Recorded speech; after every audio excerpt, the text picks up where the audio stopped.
Hai semua, ketemu lagi sama aku Luna. Selamat datang di channel Ngomongin Uang. Di video kali ini aku mau bahas tentang sebuah negara yang ekonominya berkembang pesat banget dalam 20 tahun terakhir, yaitu Cina. Secara ekonomi, negara Cina tuh saat ini adalah negara superpower nomor 2 di dunia. Ekonomi Cina juga digadang-gadang nih, bakalan nyali pertumbuhan ekonomi Amerika dan jadi negara ekonomi terbesar di dunia dalam beberapa tahun ke depan. Tapi kalian tahu nggak nih, kalau sekitar 40-50 tahun yang lalu, negara Cina ini tuh masih jauh banget dari kata maju, kaya ataupun sejahtera. Kehidupan masyarakat Cina dulu tuh sederhana banget, dimana hampir semua kepemilikan rakyat tuh dijatah-jatahin gitu sama pemerintah. Wah, kok bisa ya? Negara yang masyarakatnya hidup sederhana, akhirnya bertransformasi jadi negara superpower dengan kekuatan nomor 2 di dunia. Nah, buat dapetin jawabannya, aku mau ngajak kamu jalan-jalan dulu ke masa lalu Cina, di era tahun 60-80-an. Saat itu, Cina masih ada di bawah kekuasaan Mao Zedong yang erat banget sama ideologi komunismenya. Di mana nih, sistem ekonominya tuh bener-bener dikendaliin sama pemerintah pusat. Artinya apa?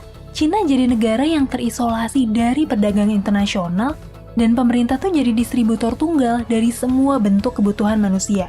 Mulai dari bahan pangan, pakaian, obat, meja, kursi, sabun, sampai kacamata. Pokoknya semuanya deh. Singkat cerita nih, kebijakan terpusat itu bikin alokasi sumber dayanya nggak efisien. Soalnya kan tingkat kebutuhan masyarakat itu terus bergerak dinamis, dan satu entitas pemerintah aja nggak akan sanggup gitu ya, buat memenuhi dinamika permintaan masyarakat yang begitu kompleks.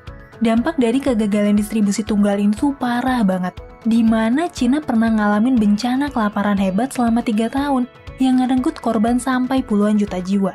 Titik balik dari keadaan mereka baru dimulai di tahun 1978, ketika Mao Zedong tuh meninggal dan digantiin sama Deng Xiaoping yang bikin program reformasi ekonomi. Nah, sebenarnya apa aja sih faktor utama yang bikin Cina akhirnya jadi superpower? Sebetulnya kebangkitan ekonomi Cina bukan proses yang instan dan sederhana. Ada banyak banget faktor yang berperan selama puluhan tahun. Tapi di video kali ini aku mau bahas nih 5 faktor yang menurut kami tuh paling berperan dan jadi katalis kemajuan ekonomi Cina. 5 faktor itu adalah: yang pertama, reformasi sistem ekonomi. Yang kedua itu kebijakan ketat buat investor asing. Yang ketiga, kebijakan moneter. Yang keempat, ekspansi ekspor. Dan yang terakhir itu adalah konsumsi dalam negeri. Kita bahas satu-satu yuk. Yang pertama kita bahas tentang reformasi sistem ekonomi. Program Deng Xiaoping ini tuh dimulai sama sistem ekonomi yang lebih terdesentralisasi, di mana ya, aktivitas ekonomi nggak lagi dikendaliin penuh sama pemerintahan pusat, tapi diotonomiin ke masing-masing pemerintah daerah. Deng tuh juga ngapus nih sistem kuota buat produksi pertanian dan ngizinin rakyat buat ngejual surplus produksi pertanian mereka.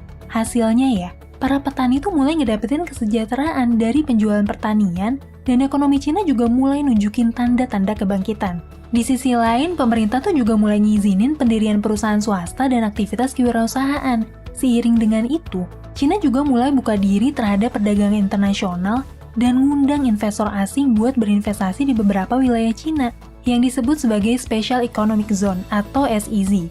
Jadi SEZ itu adalah wilayah khusus yang dikasih hak istimewa buat ngejalanin ekonomi secara bebas dan juga ngelakuin perdagangan internasional. Di wilayah inilah, perusahaan-perusahaan terutama perusahaan asing nanemin modal dengan cara ngebangun pabrik buat aktivitas produksi mereka. Pemerintah Cina tuh memfasilitasi mereka dengan buruh yang dibayar murah, infrastruktur yang memadai, dan insentif pajak buat aktivitas ekspor dan impor barang produksi. Buat ngedukung program ini, pemerintah Cina ngebangun banyak aspek fundamental dari sektor industri, kayak jalur kereta api, jalan raya, pelabuhan, dan juga bandara yang saling terkoneksi di wilayah-wilayah SEZ. Pemerintah tuh juga ngelakuin aglomerasi industri dengan ngelompokin beberapa industri yang punya kesamaan karakteristik dalam satu wilayah tertentu. Hasilnya apa? Terciptalah jaringan distribusi yang tertata rapi banget, yang akhirnya bikin proses produksi di Cina bisa dilakuin dengan efisien dan juga ngehemat banyak biaya produksi. Konsep SEZ ini terbukti sukses dan jadi fondasi yang kokoh dalam dunia industri Cina, dan akhirnya narik banyak investor asing buat ngebangun pabrik industrinya di sana. Sekarang kita lanjut ke faktor kedua, yaitu kebijakan ketat buat investor asing. Jadi Cina tuh nggak sembarangan nih buat nerima investor asing yang masuk ke negaranya.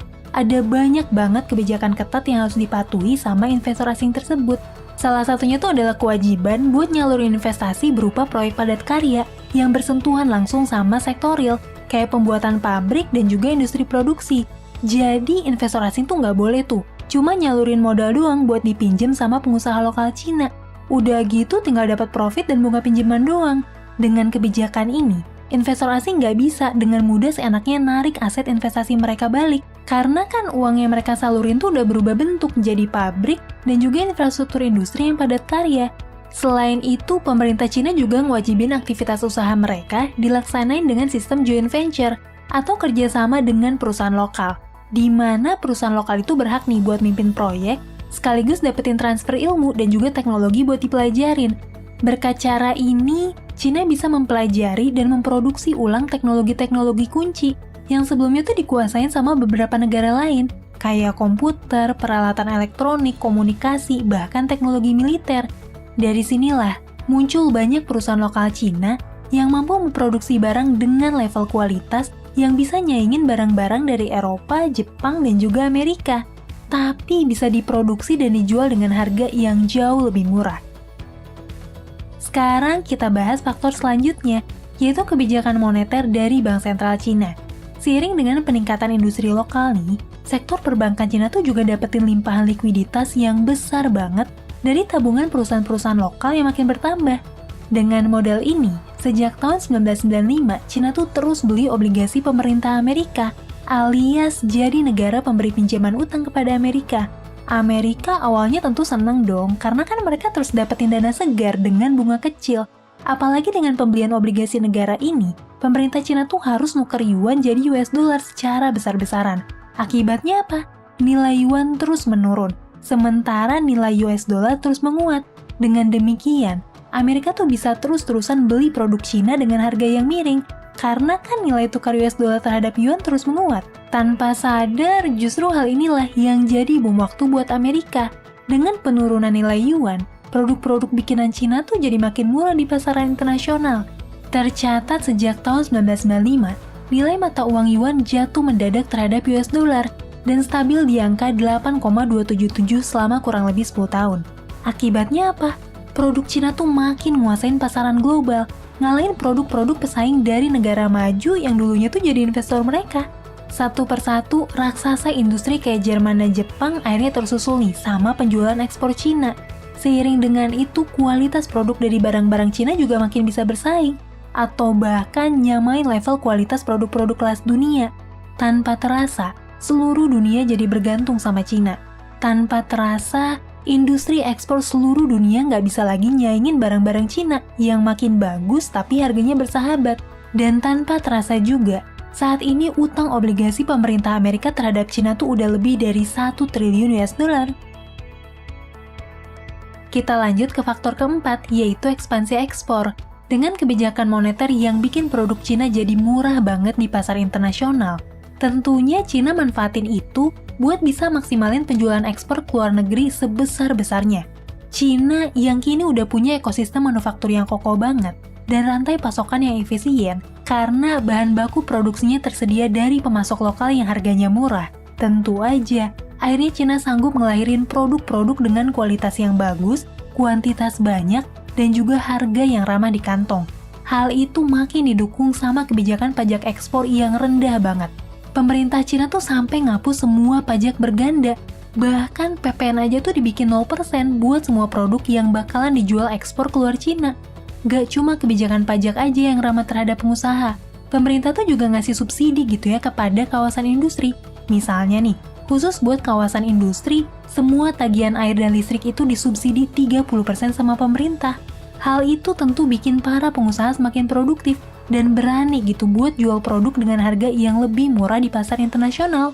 Hasilnya, di tahun 2017, Cina itu adalah eksportir terbesar di dunia dengan nilai ekspor mencapai 2,4 triliun US dollar. Dan faktor terakhir adalah dari sisi konsumsi dalam negeri. Sejak SD, kita semua pasti udah tahu nih, kalau Cina tuh selalu jadi negara dengan jumlah penduduk terbanyak di dunia. Artinya apa? Industri lokal di Cina nggak perlu khawatir tuh kehilangan konsumen. Seluruh masyarakat Cina sendiri aja udah lebih dari cukup buat jadi konsumen tunggal yang punya daya serap pasar yang luar biasa banget.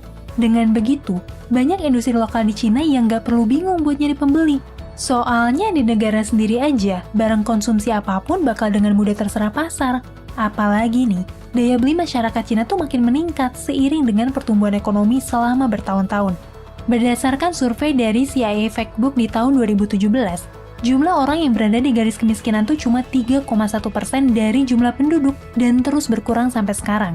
Cina yang sekarang itu udah beda 180 derajat dari Cina tahun 70-an. Cina yang dulu tuh nggak punya banyak pilihan karena semua hal dijatah sama pemerintah, sekarang malah jadi kekuatan pasar produksi sekaligus konsumsi yang luar biasa besar. Bahkan saat ini, Cina bukan lagi Cina di tahun 80-90-an yang cuma bisa ngekor dan niru teknologi negara-negara maju. Saat ini, Cina udah bisa ngembangin teknologinya sendiri dan terus dapat perhatian dunia. Kayak teknologi 5G, stasiun luar angkasa, matahari buatan, AI, dan masih banyak lagi. Nah, sebenarnya masih ada faktor lain yang ngedukung bangkitnya ekonomi Cina, kayak strategi dumping, upah pekerja yang murah, kontroversi tentang lingkungan, dan masih banyak lagi. Tapi semua itu nggak mungkin nih bisa aku bahas dalam satu video, karena sejarah perkembangan ekonomi satu negara itu topik yang kompleks banget. Jadi harap maklum, kalau di video ini masih banyak hal menarik yang belum aku bahas. Kalau kalian ngerasa ada hal penting yang aku lewatin atau kalian punya pendapat lain, jangan ragu buat ngeramein kolom komentar ya. Sekarang coba dong kamu kasih ide, kira-kira gimana ya sebaiknya respon Indonesia buat bisa ngeredam dominasi produk murah dari Cina yang terus ngebanjirin banyak marketplace di Indonesia. Kita diskusi di kolom komentar yuk. Sampai ketemu lagi di video selanjutnya. Tetap di channel Ngomongin Uang, karena ngomongin uang gak ada abisnya.